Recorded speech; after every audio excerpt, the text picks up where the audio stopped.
Greetings. It's me, the great mother, Renisa Birdsong, back with another podcast. Today, I'm talking about grounding, getting centered, getting shielded.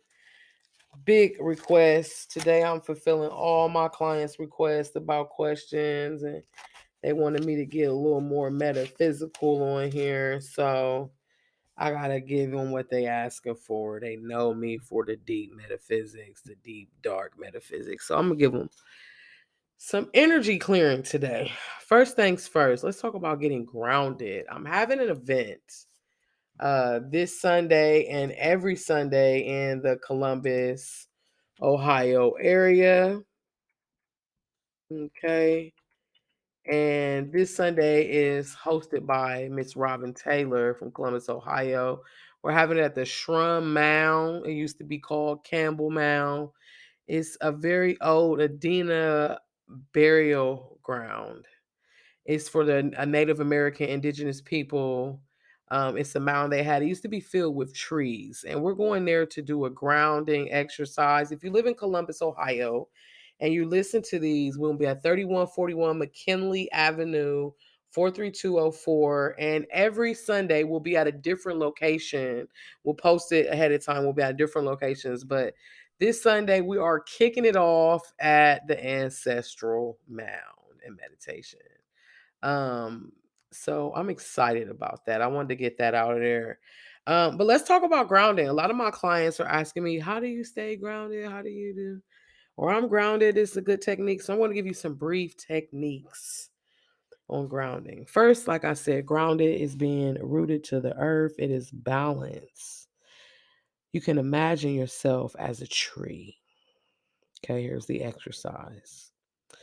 You want to sit up. You want to sit with your back straight up, crisscross applesauce, or even in a chair with your feet firmly against the ground, or sitting on the ground with your bottom on the ground firmly in a comfortable position. Then you want to get caught into your breath. You want to get in the breathing. The breath is a bridge. Okay. And once you get caught in your breath, I say 10 good, deep, full breaths, you'll begin to breathe naturally. Okay. Then you're going to imagine that you're sending roots from your feet into the earth. Okay. And you want to see yourself or see and visualize the red chakra, the root chakra, and bringing that energy into the ground if you're sitting in a chair.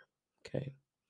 Now you imagine this in your mind going down, down, down into the ground until you feel the energy comes through your body. It's alive. You can feel it through your feet.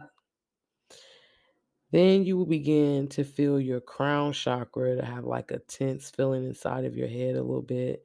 And the energy above your head, you'll feel this energy. It's like a golden, bright light. Okay, above your head. You'll feel it. It's like a tug. And then when you feel this energy, imagine the gold chakra above your head. Okay. And then I want you to imagine the root and the red chakra energy from your feet that you're sending the energy down through the earth. And I want you to imagine that gold chakra coming through each energy center of your body. So from through your top of your head, deep breath, your third eye, your throat chakra, your heart chakra, your solar plex, your sacral, and then your root. This gold energy is coming through. It's like an etheric channel of light.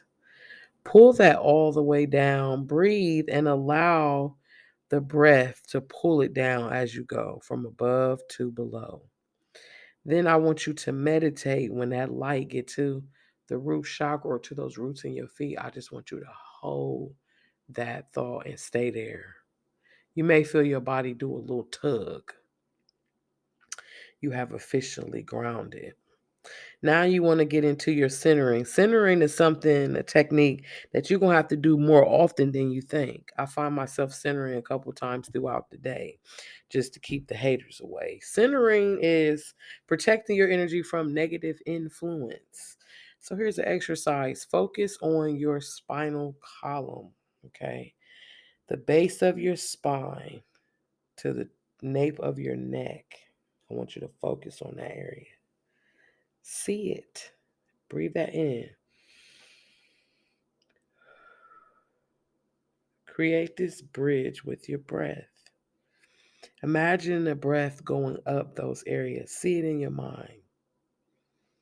Then I want you to feel it going up and down from the base of the neck to the spine, the bottom of your waist. Then I want you to breathe in on a 7 count, hold it on 3, and out on a 7 count. Imagine when you're breathing in that the air is going up and down your spine. And it's cleaning each chakra it hits. So when you go, it's going through the roots, solar plexus, sacral, solar plexus, heart chakra, throat chakra, third eye down. Okay, clean out those chakras. Then another thing you could do is hold under your navel with both hands.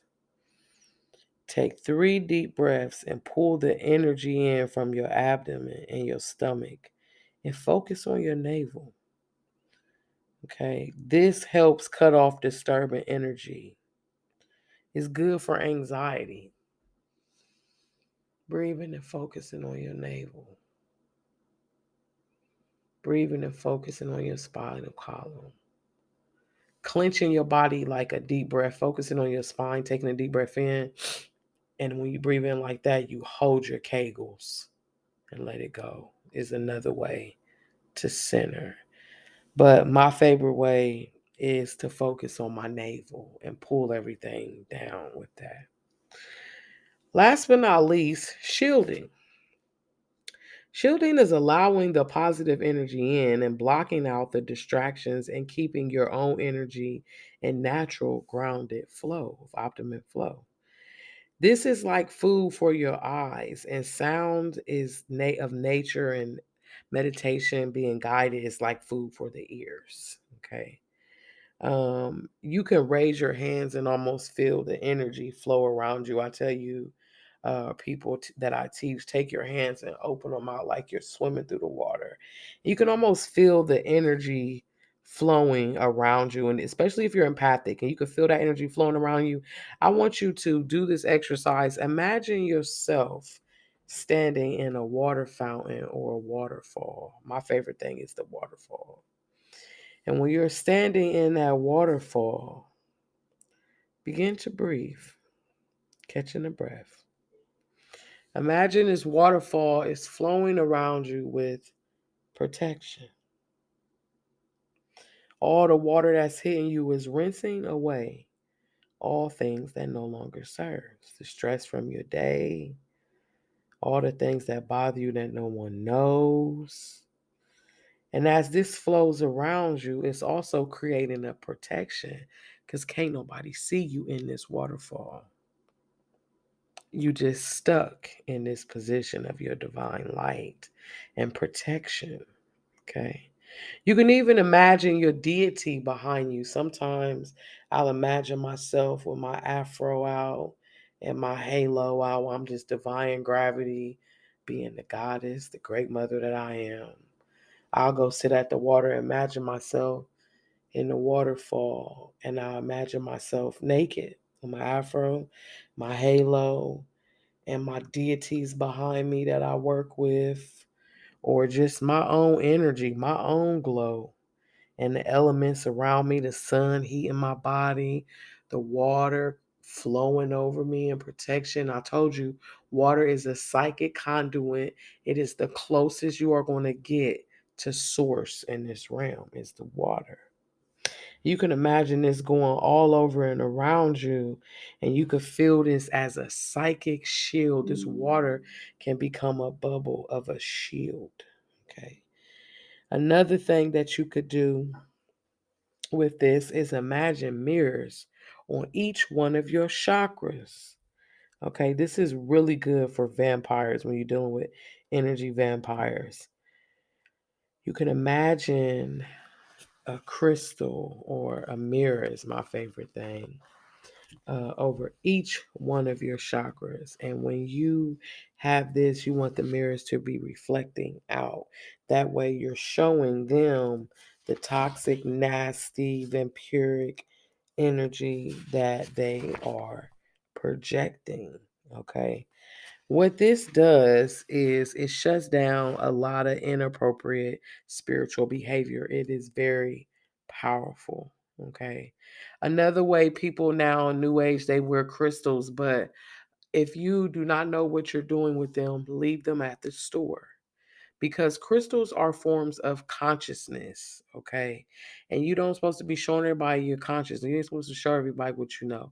Some of them do want to be shared. Yes, you can wear crystals on you, such as black stones, organite, selenite is a good thing. Labradorite, apophyolite is my favorite. I used to have an apophyolite and an onyx necklace that I had put these stones in the cage and I would wear it. And then I added some Super 7 one time to it to kind of enhance all my abilities. Epiodite, these things enhance you. Um, yeah, added to my energy to help create my shield. But my favorite way is mirrors. Oh, it's my favorite. It works better than a cloak. Okay. Letting people see themselves. Okay. So these are just some tips that I wanted to give you for this. A lot of people I've been dealing with, these are responses to a lot of the questions that I've been getting. And they ask, how will I know when I need to cleanse? Okay. So if you're having anxiety, depression, chronic fatigue, you just lost the zest for life, nightmares, insomnia, drowsiness, obsessive thoughts, feelings of death, loss, problems, lack of work, heavy menstrual bleeding, fainting, uh, chains breaking off your jewelry, breaking, illness or death of people, plants, these are invasions of what they call an evil eye, okay? Or negative energy being sent to a person. I'm going to teach you something very powerful. The moment you feel that you have to be protected from something and you begin to set up protection stuff, that is the moment that you gave permission from whatever it is you have created what you needed to be protected from based off of what you felt, how strong it was. Now, I'm not saying that you don't need protection from certain things if you operate in a certain energy. I'm a firm believer of this. I tell people I can't look so low when I sit so high. I can't see that low. And that means I'm on my Hanuman, like I'm so much in the light and on my soul mission that certain stuff don't even hit me. I sit too high for the mess. So if you keep your hands clean and you stay out of the mess and stay out of being spiteful, it's been a lot of spiteful energy going around lately. It's like the audacity is on sale. Stay out of that. Dark energy people, is nothing wrong with being dark, but when you get wicked and evil with it and thinking that's dark power, it's weakness. Has nothing to do with power. Okay. When you get to feeding from people and doing all that, it's a weakness because strong people draw their own energy. They don't have to vamp and misuse others. Okay. These are symptoms that I read off to you of negative energy being sent. Think of it this way. Now, like I said, you don't have to create the protection, but you can manipulate the energy. And this teaches you how to transmute what you're dealing with. One of the ways to do this is to put the energy in something else. I normally make a transmutation sigil, something very simple. Okay. And if you're not really into deep metaphysics, you could use something very simple, such as sugar water. Okay. You could write the situation down that's negative and put it in sugar water. Believe it or not, sit it in the sun, leave it in a wooded area where the sun shines. and that situation will begin to sweeten and turn around. Everything in this realm that causes trauma or make you feel like you got to stay grounded and all this all the time is only a snapshot. The trauma is just a snapshot. It's not what you think it is. Okay. It's only for a moment. You can laugh about the things that were traumatic in your past after 10 years. It's a snapshot.